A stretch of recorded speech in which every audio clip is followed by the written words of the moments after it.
Getting married is a big deal. I mean, marriage is a journey, and there are some things you just don't know until you're actually on that journey.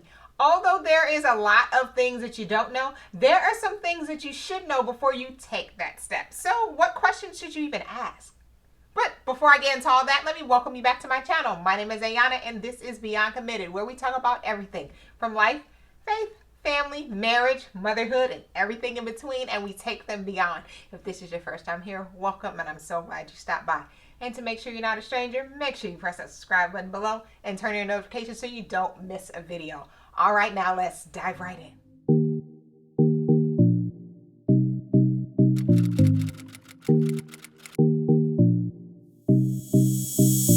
Have you ever watched or played the Newlywed Game?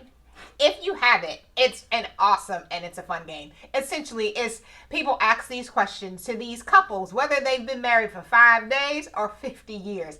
And there are a lot of simple, easy questions, and there's some really thought-provoking questions. And what I really love about that game, no matter whether you're watching somebody else play or you're playing yourself, is that there are just some questions that you just don't know the answer to, or you may not know about your spouse. I know Eric and I have been married for a while, and we've been together and we've grown together. I mean, we've been together since we were 19, so we've done a lot of growing together. There's a lot we know about each other, but we don't know everything. No matter how many questions we ask, no matter how many life situations we've been through together, there are just some things that you just don't know, not because you're trying to hide things or you don't want the other to know. You may have just not asked that question. And especially when you're in the newlywed phase and, you know, it's love and it's newness and there's so many new things and so many exciting things going on, it's easy to just get caught up in just living life and enjoying the moment and not ask the tough questions. So we are here today to share with you 5 questions that we think all married couples, and not just married couples, engaged couples should really ask before they make that big decision, because you never know what you don't know until you ask. All right.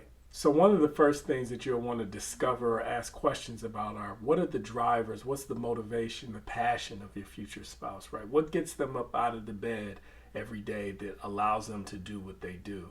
I think you can observe a lot of these behaviors and actions that individuals take, but it doesn't hurt to ask a very direct question to understand what's pushing them, what's motivating them. Sometimes there's pain behind that motivation that you could uncover as well. Yeah. And I also think you have to, once you ask the question, really listen to the answer.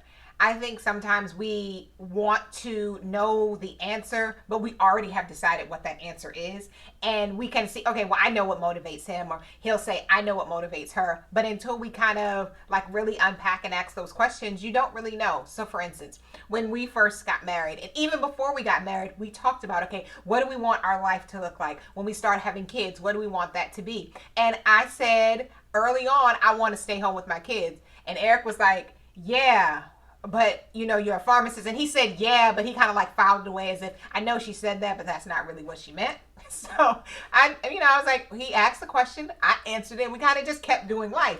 And then later when we got to that point to when we just had the twins and it was a lot going on, and I was like, I think I should stay home. And he was like, but you're this pharmacist and you have this career and you love it. And I was like, but I always said I wanted to be home with the kids.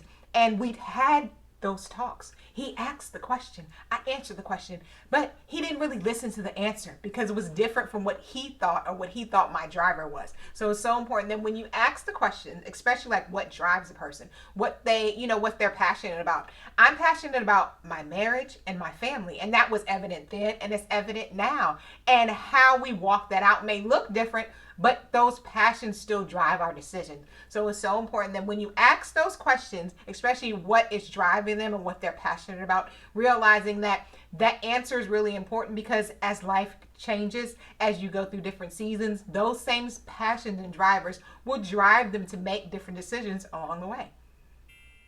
And another question that is so important that you ask, and also that you talk about often, you don't just ask once and kind of leave it there, is what are your expectations for you as a wife or as a husband? And then what do you expect of your spouse and of your marriage? Because everybody has this ideal in their head. Everybody has what they think they should be doing as a husband or a wife. or what their marriage should look like, or what they should be doing together, and also what their spouse should be doing. But unless you state those expectations, the other person has no idea and can't meet them. And you need to also state them because they need to make sure they're realistic. Is that even possible? Can I even be the type of wife he needs me to be? And can he be the type of husband I want him to be if I never say what I need or we never talk about it? And we also don't compromise to realizing that sometimes our ideals and this ideal of what our fairy tale marriage and life should be does not really work out with reality. So it's so important that we ask the tough questions and realize that, okay, what are your expectations of me? What are my expectations of you? And what do we expect of our marriage as a whole? Yeah, and I think, we're often influenced a lot in terms of how we grew up, what we saw, what those communities, what those relationships look like. And so we may come in with a little bit of bias in terms of assumptions that this is how it should work or this is how it should be, like this is the model. And so when your perspectives clash in terms of what you think is ideal versus what they think is ideal, that can often lead to a little bit of stress there as well, because that was a truth that was already in your head, to where now in this marriage, in this relationship, you're creating a new path in terms of what those expectations are for each other.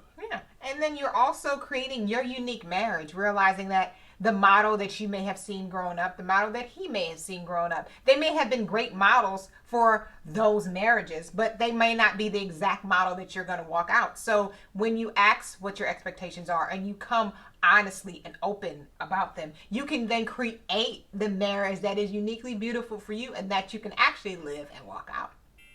So another consideration is thinking about the role models, the leaders that influence your spouse, right? Or future spouse, in terms of who they look towards, right? So even, making the comment of, oh, I grew up, my parents or my grandparents had this type of relationship, or an aunt, or uncle, what have you, whoever that model is, understand as, I guess, the opposite person in the relationship, who those influences are, right? Because if that's an ideal state for them and they're seeking to emulate them as individuals and or their marriage or relationship, do they share similar values and perspectives that you hold? If not, that also can open up the door to ask some more direct questions to ascertain kind of how flexible and open your future spouse is as well.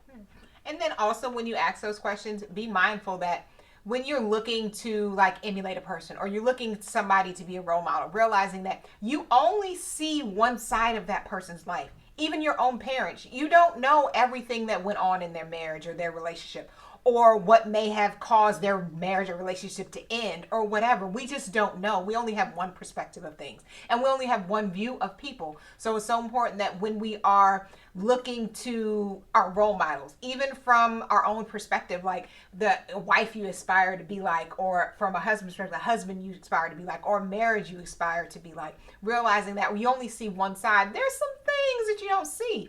So it's so important that as you ask those questions and you realize, okay, this is an aspect of that person that you may hold on to. So when you ask the questions like, who do you aspire to be like, or maybe what role models you're looking to in marriage, dig a little deeper. Try asking, okay, what is it you like about them? What makes them a role model to you? And then see, okay, how can you do those things? Realizing that, yes, you won't be able to be like that person and, and live your life exactly like them, but you can use aspects of their life. You can use aspects of their marriage to help you to have the marriage that you really want and that you really dream of, realizing that you can use those people to aspire to be, but realizing that there's some things about them that you can walk out, but there's some also great things about you that you need to hold on to.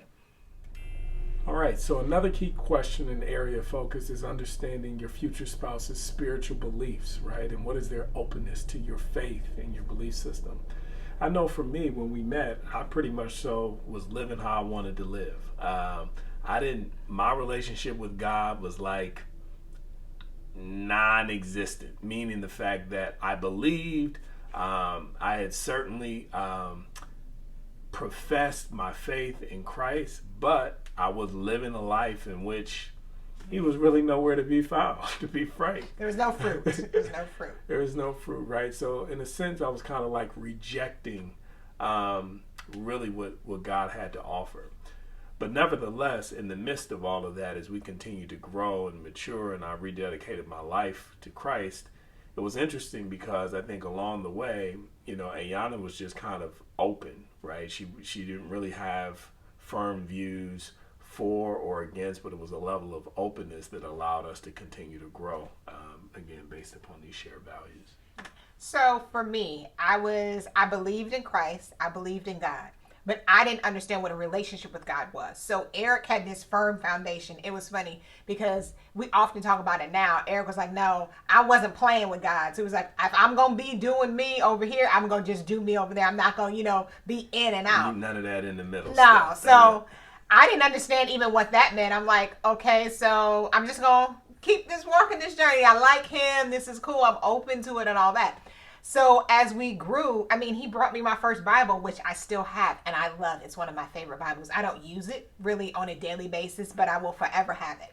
And it's one of those things to where as I saw him grow in his relationship with God, as I saw him rededicate his life, as I saw him walk and mature as a man, and as then when he became my husband and he was like, I think we should go to church. I'm like, okay, you find us a church to go to, I'll go. He found us a church. We've been going to church together for all these years because I was open, realizing that on your faith walk, you won't always be on the same page all the time. You won't always be, seeking God the same way with the same intensity, with the same fervent.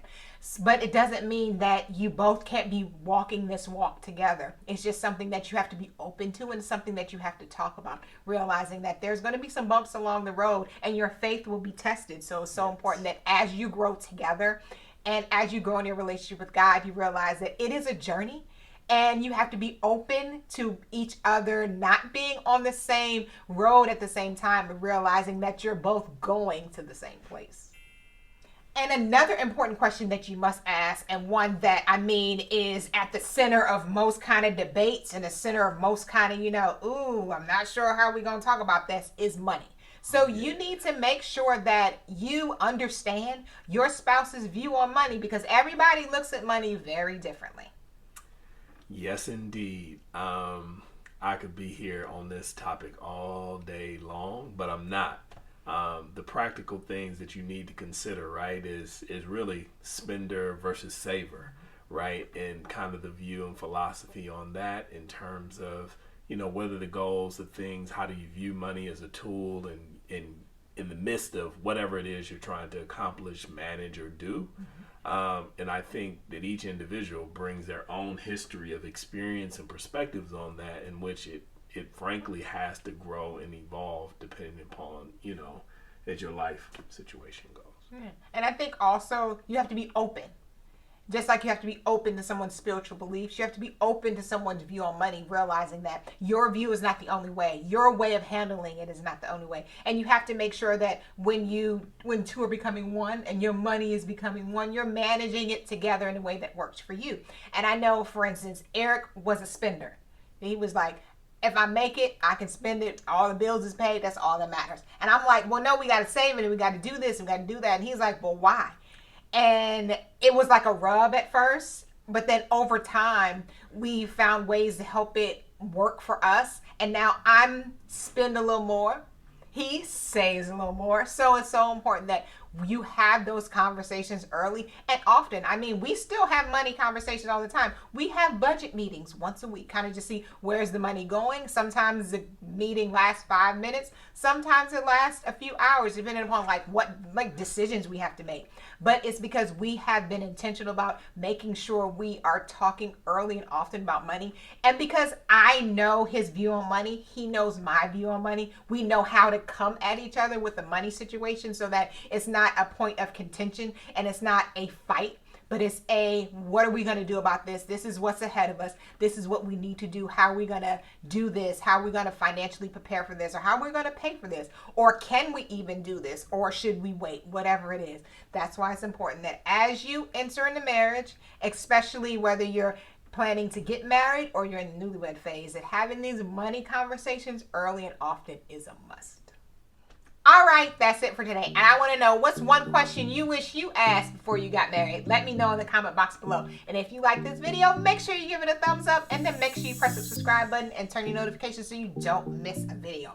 All right, now until we see you again, bye.